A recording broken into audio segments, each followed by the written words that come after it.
Hello and welcome back to my channel. If you're new here, hi, my name is Cece and I welcome you to Freebook Friday. Fantasy Edition. Freebook Friday is a series where I combine my love for finding a good read that is for free, so everybody can enjoy it, and collaborating with other amazing content creators. And for this today, I have another amazing guest. Let's get her here. Hi! Hello, my name's Katie from the channel Kit Kats Can Read. I mostly read young adult books. I post weekly life and reading vlogs sort of earlier on in the week. I do wrap-ups, TBRs. I'm trying to branch out into other books as well. I'm currently reading an adult sci-fi, which I'm actually quite enjoying. And yeah, I'm looking forward to just branching out and reading a lot more books. Amazing. Thank you for being here. Shall we dive right in? Do you want to give us a quick synopsis of the book that we read together? Yeah, sure. So the book that we read together was Fledgling by Natasha Brown. This is the story of Anna, who has a horrible heart condition. All she wants is to be a normal person. And so when she moves to a new town, she wants to freshly start her life, go to a new school and try to be normal without, revealing that she has this weakness to her, this secret. And then she meets this guy at her school called Chance. She finds him quite mysterious and like he's hiding his own secret.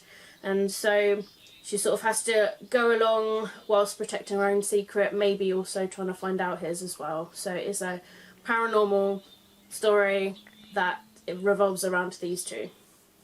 Awesome. Thank you for this great synopsis. Let's start with chatting about the characters. What did you think of the characters that we met in this book? So I didn't mind the main character Anna too much. She, I felt really sort of sorry for her with her heart condition, so I sort of lent towards that. Sometimes decisions she made or things that she said I did sort of roll my eyes at, but other than that, I found her alright. Chance, when meeting him, he's sort of that typical mysterious, dark, broody character that sits in the back of the classroom sort of type. And my younger self would have absolutely fallen in love with him. Same. But now I'm just oh no, not my sort of type anymore. So yeah, those main two characters. We also have a character, we've got a sister, and she seems really sweet. Sort of nice little caring sister, quite clingy to her older sister I suppose, but still quite adorable. And she's got a mother as well, and also there's the grandfather on the other side of Chance's family, who's quite a mysterious character in himself. I was always intrigued by him the most. I was there's something about him that I would like to know more about. Yes, I would love to hear more about the grandfather. As you said, Chance is just... There's a reason why in this type of book the boys are written like that, I guess. So I agree with most of this. I just was wondering about the sister, why she's so clingy. I feel like it wasn't really explained enough to me why she's so darn clingy, because it was a little bit over the top for me. And I got a little bit annoyed by some of the main characters' decisions, although it probably fits with the whole, she's in puberty, and that's might be why she acts like this. But there was this one situation where she says, on a Wednesday, she tells the person that she's talking to, I'm going to reveal my secret to you on Friday. I'm so sorry. I've been dragging it out to tell you, but you deserve the truth. But I'm going to tell you in a couple of days. I'd be gone at that point. If somebody tells me, I've been dragging out telling you my secret, but now I'm finally decided that you're worth my time and trust to tell you, but I'm not going to tell you today. I'm going to tell you in a couple of days.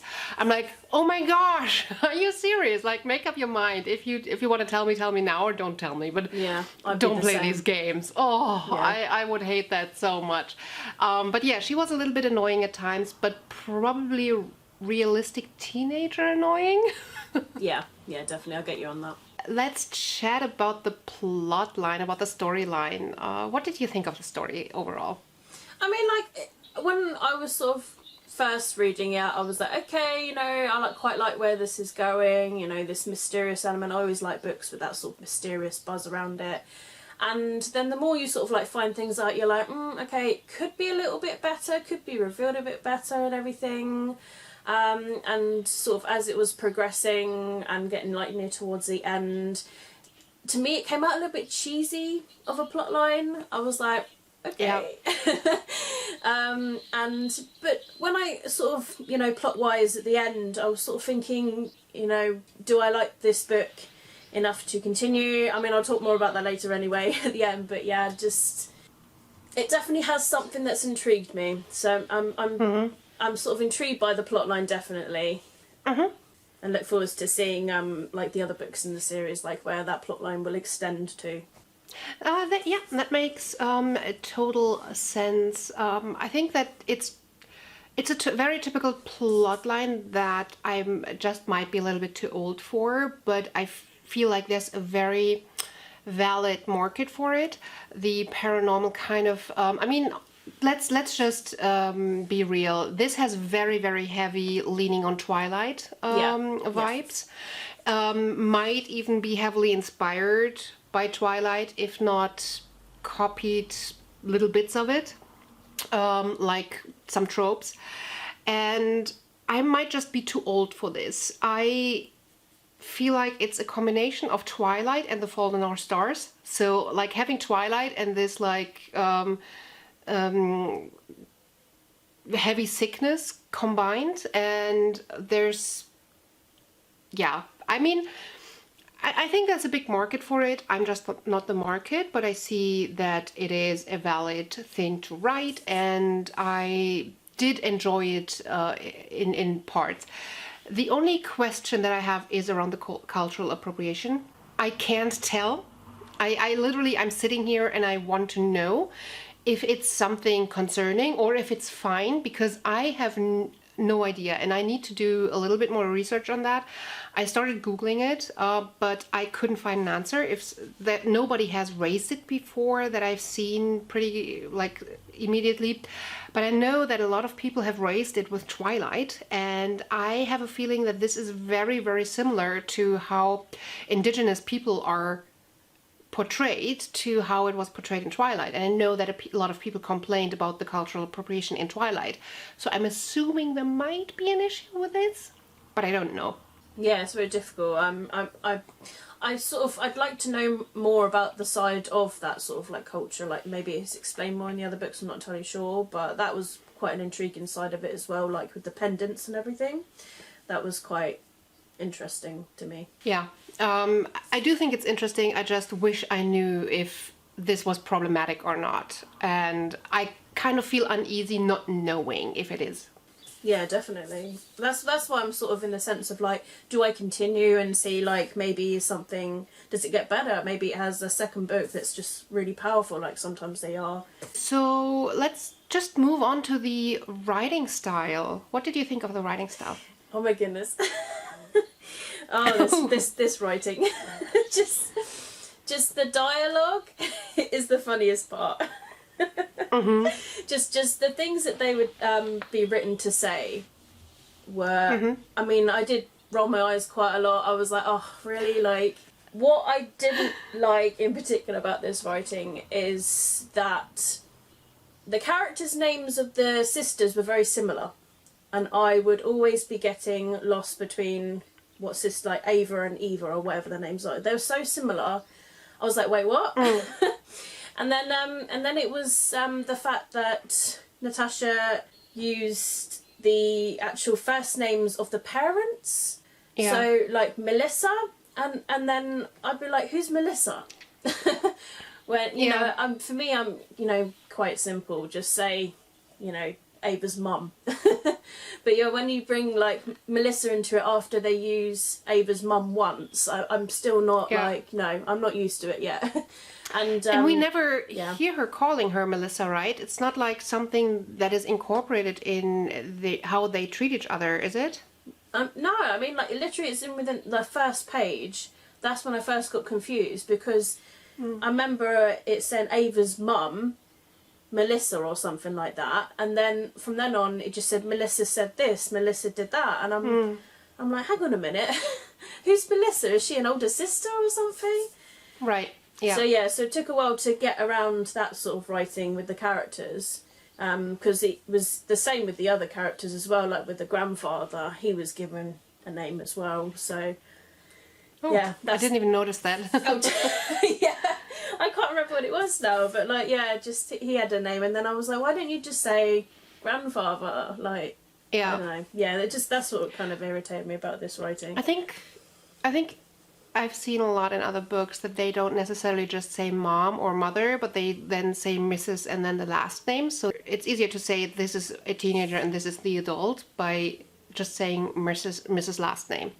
I think it would have been better if they did that here instead of using the first name. Yeah. Yeah. I didn't notice it as much as you did. I noticed more like smaller terms, but I'm not sure if this is because I'm not a native speaker, but in all seriousness, the author used the word topsy-turvy, I was like, this is not a middle grade book, is it? It feels like such a middle grade phrase to me. I'm not sure if that's just because I'm not a native speaker and it feels weird to me, but it felt weird.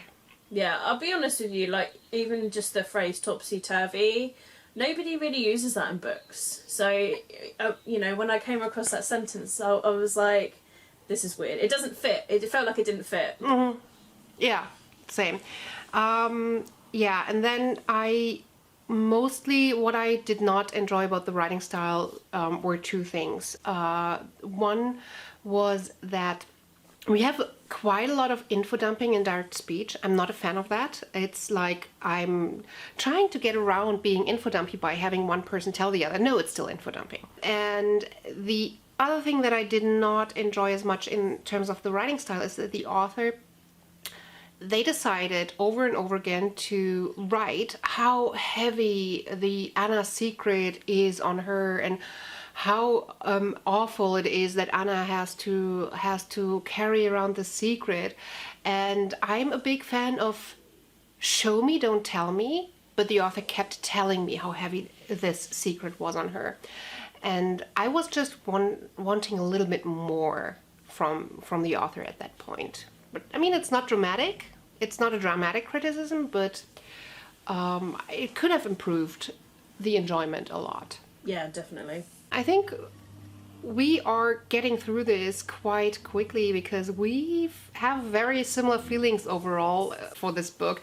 I'm very interested in hearing if we are going to have the same or similar worst and best experience as well.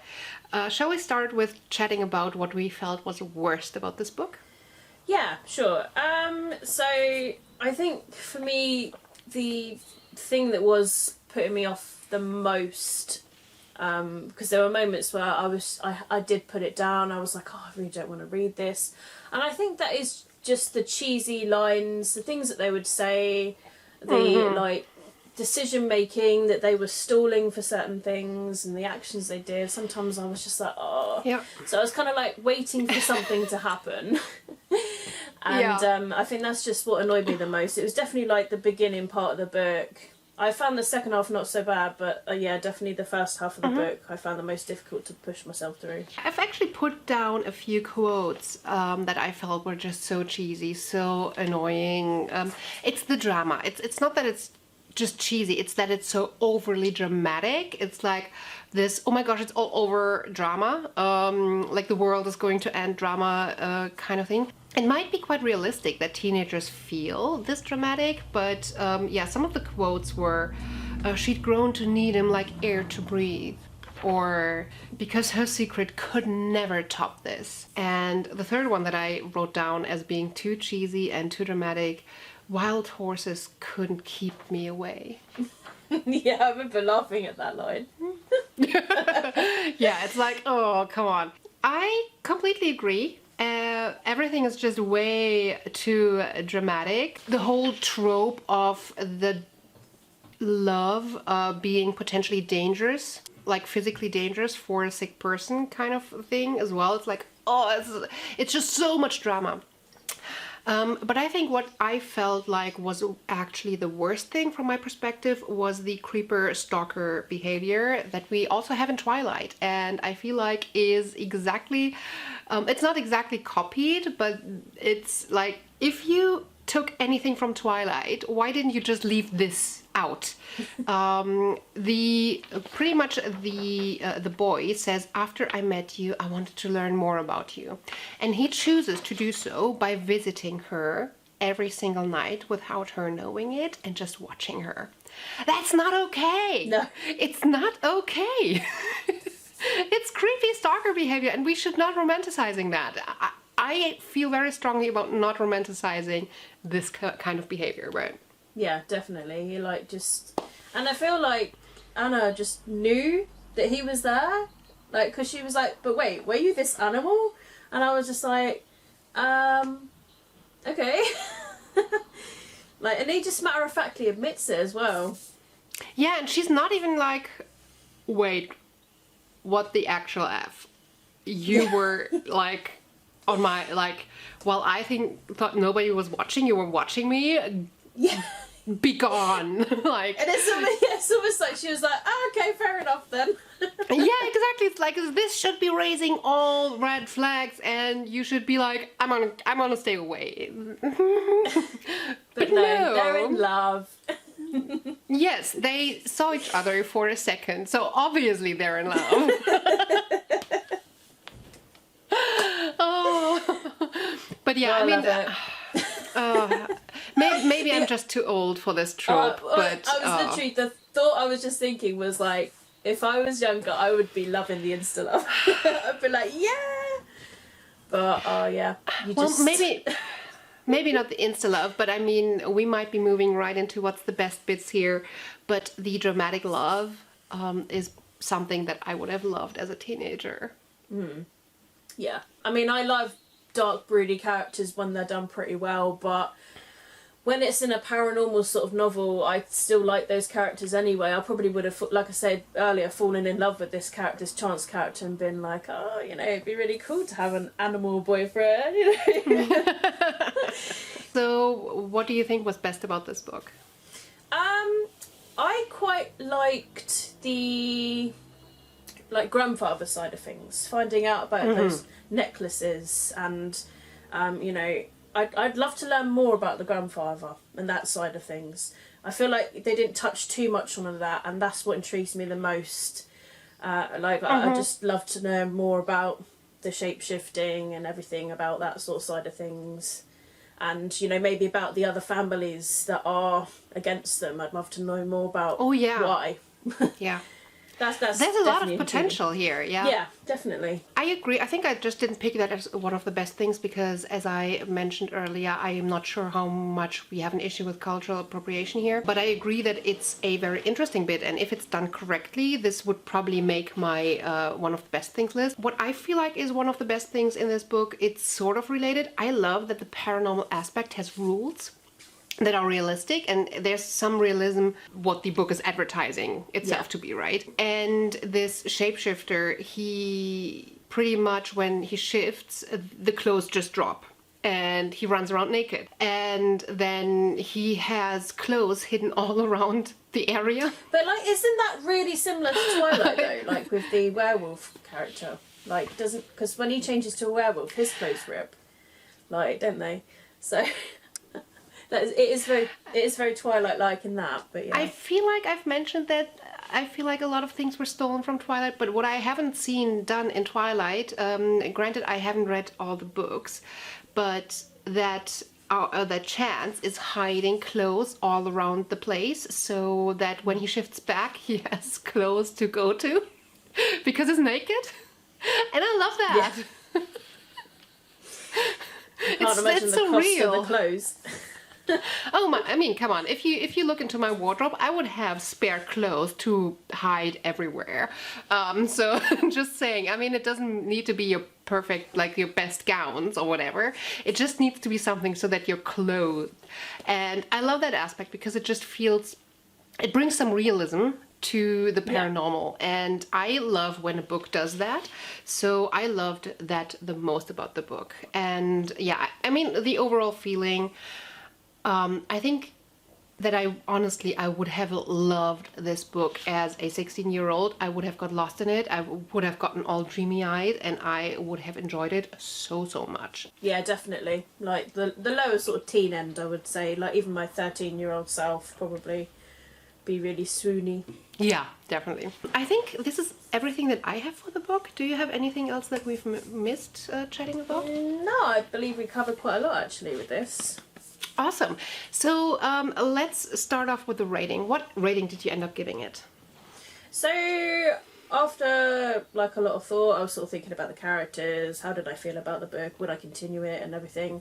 I ended up rating it a 3 out of 5 stars. Yeah, same for me. I think I try to get my rating between being objective and subjective, because I don't want to rate a book that I subjectively didn't enjoy, but objectively I think is well made, low, or the other way around. One that I've enjoyed a lot, but it's objectively really bad. I don't want to rate it too high. So I ended up with 3 stars because I felt like there are some issues with it. I would have loved it as a teenager, but I'm the wrong audience. So this all information combined ends up being a 3-star for me. Yeah, I mean, like I had to sit there and I had to think about the characters, atmosphere of the book, writing, you know, the plot. Was I intrigued? Did I enjoy it?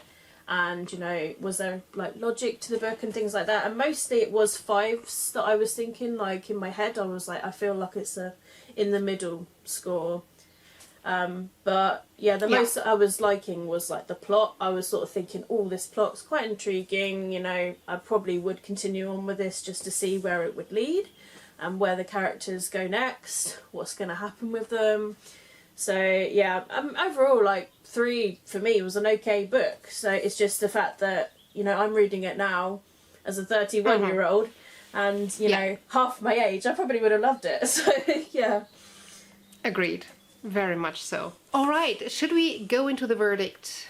Yes. And hold out our hands. I count to 3, and then we either put the thumb up for give it a read or put the thumbs down for pass on it. Okay. 1, 2, 3. All right. So yeah, obviously for me it is a read with the contingency that you need to be the right target audience, but I feel like after you have watched this, you have a pretty good feeling of if you're going to be the right target audience or not. And if you feel like you are, you should definitely give it a read.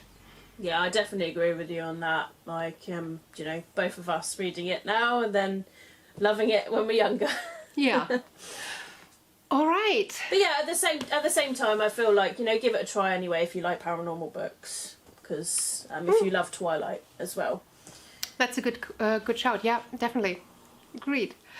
All right, so I guess this is it for this discussion. I enjoyed this a lot, even though this I did too. wasn't my favorite book. I enjoy every book so much more just because I'm reading it for Freebook Friday. Honestly, it's so much fun doing this. It's even better than any buddy read that I did so far because it's a different kind of discussing the book afterwards, and I love that so much. I was just going to say, I love discussing books with people. I like seeing if people agree with me or disagree, and sometimes when discussing a book, someone brings up something that you might have not ever thought about, and then you're like, oh yeah, and it just comes into sort of realisation, and then you're like, oh yeah. Or, you know, it's even more good when you disagree on something as well. So that's what I really, really like about these discussions. So thank you so much for having me for this. It's been really, really good. Well, I loved having you here, and if you ever find another book in the future that you would love to read with me for this series, just hit me up. And this offer goes out to anybody who's viewing this. If you want to come on my channel and discuss a book in this series, just hit me up. There's always enough room for everybody who wants to join in. I love to have everyone here and doing this, and it's such a fun thing to do. So yeah, just ping me on any of the social media channels that I have listed below. If you want me to review a book in this Freebook Friday series, but you do not really want to go on camera, you can also just put the title in the comments and I'll find somebody else to read it with. So yeah, let us know if you are going to read this book now or if you're not going to read it, and let us know if you enjoyed the whole discussion. And I think I covered everything. Brilliant. So, all right. Before you stop watching YouTube today, make sure that you go over to Kat's channel, subscribe, watch her videos, and I hope to see you again on the next Freebook Friday next week. Yeah, brilliant. Until then, Bye. bye. Just loving this moment. Can we stay here forever? I'm loving this moment. Can we stay here together? If I could stop the time, don't you know that I would? 'Cause I'm just loving